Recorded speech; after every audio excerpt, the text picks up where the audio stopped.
Hi friends, welcome to my channel. ఈరోజు నేను ఒక శారీ స్టిచ్ చేశానండి. ఒక బ్లౌజ్ స్టిచ్ చేశాను. ఇది మంచి ఆనియన్ కలర్ అండ్ రెడ్ అండి. రెడ్ కలర్ 2 కలిపి ఉన్నాయి. కలర్ కాంబినేషన్ అయితే చాలా బాగుంది. ఇది శారీ అనమాట. ఒక కస్టమర్ ఇచ్చారు స్టిచ్ చేయమని చెప్పి.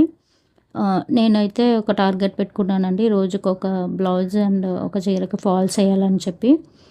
అది నేను ఇంట్లో పనులు మేనేజ్ చేసుకుంటూ ఇలా అయితే స్టిచ్ చేయాలని నేను ఫిక్స్ అయ్యాను. అది డైలీ చేస్తామని అయితే నేను చెప్పలేను. కొన్ని పనులుంటాయి, చేయలేకపోవచ్చు. కానీ మ్యాక్సిమం ట్రై చేస్తున్నాను. బ్లౌజ్ ఇలా స్టిచ్ చేశానండి. ఇది ఎల్బో హ్యాండ్స్ అనమాట. వర్క్ వచ్చింది, ఎంబ్రాయిడరీ వర్క్. తర్వాత బ్లౌజ్ సింపుల్గానే స్టిచ్ చేశాను. పైపింగ్ వేసి థ్రెడ్స్ పెట్టాను అంతేనండి. బ్లౌజు ఇంకేమీ లేదు. జస్ట్ పాట్ నెక్ పెట్టి స్టిచ్ చేశాను. హ్యాంగింగ్స్ అయితే ఇలా స్టిచ్ చేశాను. ఈ వీడియో మీకు నచ్చితే మాత్రం ఒక లైక్ చేయండి అండ్ సబ్స్క్రైబ్ చేయడం మర్చిపోవద్దు. Thank you.